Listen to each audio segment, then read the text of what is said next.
Kamusta po? Ngayon ay pag-uusapan po natin ang kalusugan ng pag-iisip, pagkabalisa o anxiety. Ito pong programa na ito ay pagpapabuti ng kalusugan ng pag-iisip sa mga bagong dating sa pamamagitan ng edukasyon at pagkilala sa serbisyo sa komunidad. Ang proyektong ito ay naging posible sa pamamagitan ng magiliw na suporta ng Family and Community Support Services. Ito po ay binuo ni Dr. Polly Shaula, isa po siyang registered professional psychologist. Dinisenyo po ito ni Kavita, program coordinator, at ito po ay inihahatid po sa inyo ni Adam Mela. Ako po ay isang community educator.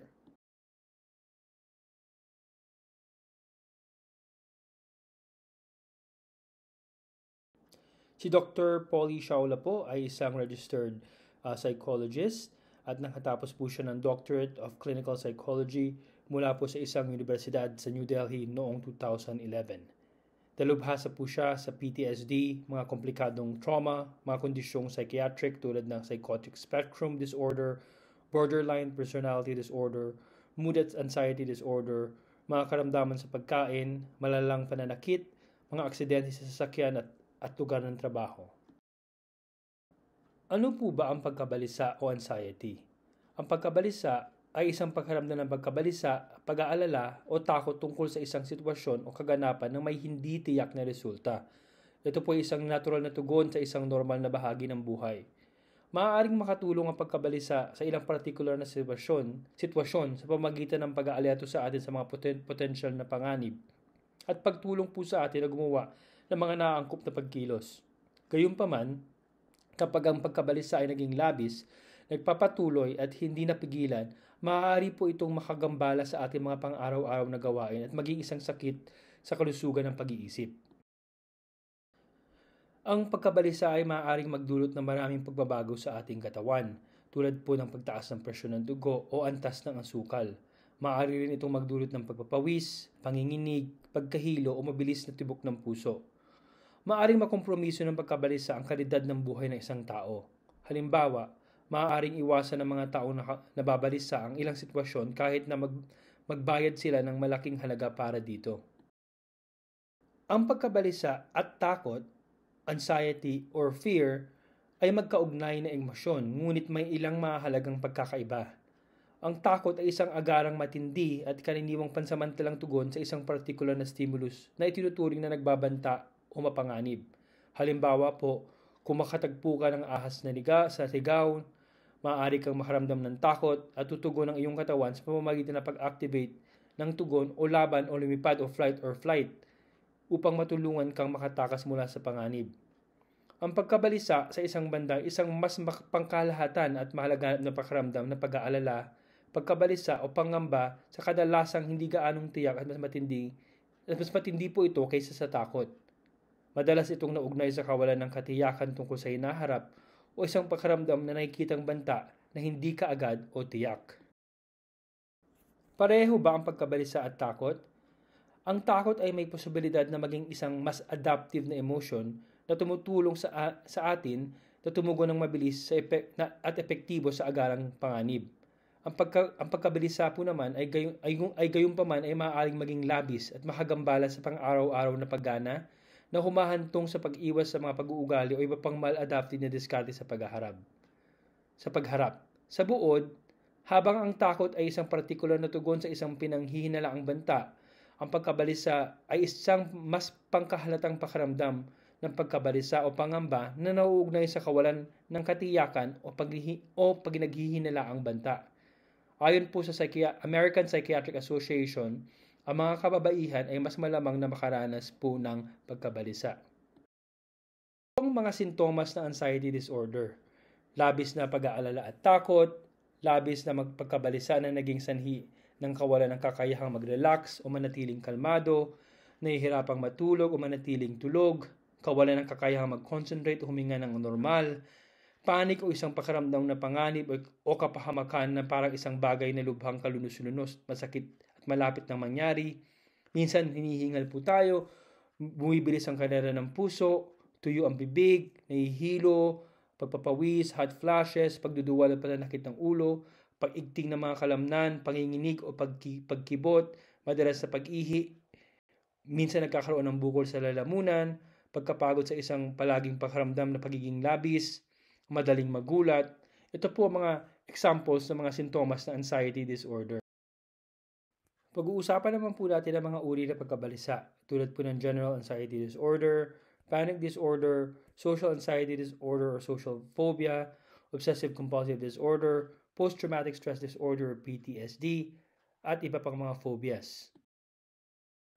Ang generalized anxiety disorder ay labis-labis sa paulit-ulit at hindi makatotohanang pag-aalala tungkol sa mga pang-araw-araw na issue at sitwasyon. Ito ay tumatagal sa higit na 6 na buwan. Ang panic disorder naman po ay isang uri ng anxiety disorder kung saan ang isang tao ay nakakaranas ng paulit-ulit at hindi inaasahang panic attack. Ang mga panic na attack po ay biglaan, matinding episode ng takot o kakulangan ng ginhawa na umaabot sa pinakamataas sa loob ng ilang minuto at may kasama pang mga sintomas tulad ng palpitations po ng puso, pagpapawis, nanginginig, pangangapos ng hininga at pagkaramdam na lalapit na sa kapahamakan o pagkawala ng kontrol.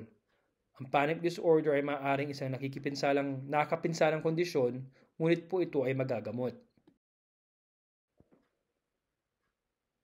Ang social anxiety disorder or social phobia naman, kung kinakailangan nilang lumahok sa isang panlipunang sitwasyon, maaari po silang makaranas ng takot at pagkabalisa ng maaga o ilang linggo at subukan po nilang iwasan ang mga ganitong sitwasyon. Kapag naharap sa mga ganitong sitwasyon, maaari silang pawisan, mamula o manginig at hindi komportabling tubok ng kanilang puso. Ito po ay madalas nangyayari sa mga babae at kung wala pong paggamot, maaari itong tumagal na maraming taon. Obsessive compulsive disorder po ay binubuo po ng mga obsession at compulsion. Ito po ay nakakaubos ng oras, tumatagal po ito ng higit sa 1 oras bawat araw, nagdudulot po ng malaking pagkabalisa o kapansanan sa panlipunan, sa trabaho o iba pang mga halagang bahagi ng paggana. Halimbawa, kung kayo po ay natatakot sa mikrobyo, patuloy kang naghuhugas ng iyong mga kamay. Kung hihinto ka sa paghugas, tataas sa iyong stress at pagkabalisa. Ang mga may taong may OCD ay nakakaramdam ng pressure na tapusin ang kanilang mga mapipilit na gawain upang harapin ang kanilang stress. Ang post-traumatic stress disorder o PTSD po ay isang kondisyon sa kalusugan ng isip na maaaring umunlad pagkatapos makaranas o makasaksi ng isang traumatikong kaganapan tulad ng digmaan, mga natural na sakuna o mga pisikal na karahasan. Gayunpaman, pinapatunayan ng mga pananaliksik na kahit ang ibang mga imigrante ay maaaring magdusa mula sa PTSD dahil sa araw-araw na pakikibaka para sa seguridad sa pananalapi na dinagdag sa wika at iba pang mga hadlang at mga karanasan ng marginalization, racism, isolation at culture shock. Ang mga sintomas ng PTSD. Muling naranasan ng trauma sa pamamagitan ng mga flashbacks o bangungot, pag-iwas sa mga pag-aalala ng trauma, nadagdagan ng mga pagkabalisa o pagkamayumutin. Kung isang membro ng pamilya ay nagpapakita ng mga sintomas ng PTSD, mahalaga pong hiyakatin silang humingi ng suporta mula sa isang profesional sa kalusugan ng pag-iisip. Anxiety disorder.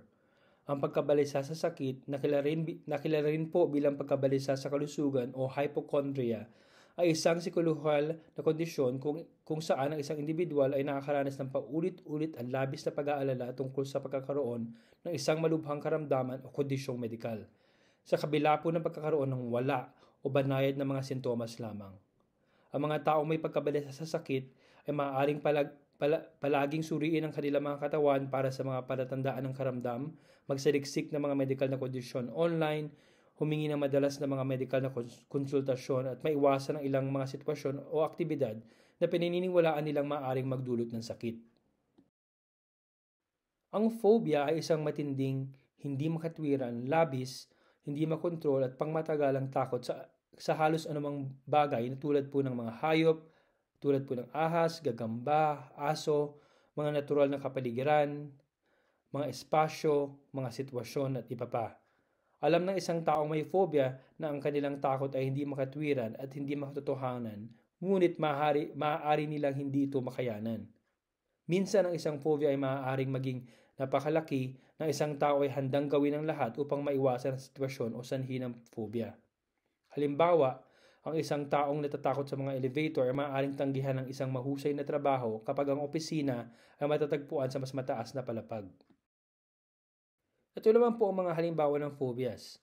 Agoraphobia, yung takot na mapunta sa isang lugar o isang sitwasyon kung saan tila mahirap tumakas sakali po magkaroon ng emergency. Tulad po ng LRT, eroplano, mataong lugar at makulong sa isang kwarto. May tinatawag din po na claustrophobia. Yung takot na nasa masikip, nakakulong na lugar tulad ng isang mababang silong, elevator, tunnel, maliliit na silid at kung saan tila mahirap tumakas sa isang emergency. Ang cynophobia naman po ay isang hindi makatwiran at labis na takot sa mga aso. Ang astrophobia ay may takot sa kulog at kidlat at ang acrophobia ay takot sa taas o mataas na lugar at aerophobia ay takot sa paglipad. Konklusyon. Ang pagkabalisa ay isang natural na tugon sa mga hinihingi at pagigipit ng buhay. Sa pag-unawa po sa psikolohiya ng pagkabalisa ay maaaring makatulong po sa atin na bumuo ng mga epektibong diskarte sa pagharap. Sa pamamagitan ng pagsasagawa ng mga proactive na hakbang upang pamahalaan ng stress, napapabuti natin ang pangkahalatang kagalingan na harapin ito. Kung ikaw o isang taong kilala mo ay nasa agarang panganib o nangangailangan ng agarang suporta, tumawag po sa 911. Kung ikaw o isang kilala mo po ay nag-iisip na subukang magpakamatay, tumawag po sa 988 para po sa 24/7 na suporta. Community resources natin, yung 988 Suicide Crisis Helpline, Talk Suicide Canada, 211 Alberta, Counseling Alberta, Alberta Mental Healthline, Virtual Opioid Dependency Program, Alberta Addiction Healthline, Kids Health Phone, Kickstand Connect, and HealthLink. Ang HealthLink po o 811 ay 24/7 na nagbibigay ng libreng payo mula po sa mga nurse para po sa mga pangkahalatang impormasyon tungkol sa kalusugan. Para sa mga libreng serbisyo sa pagpapayo, mangyari po yung mag-email sa freepsychologicalcounseling@ucca.ca. Ulitin ko po, freepsychologicalcounseling@ucca.ca para po sa mga libreng serbisyo sa pagpapayo. Maraming salamat po sa inyong pakikinig at sana po ay manatutunan po tayo.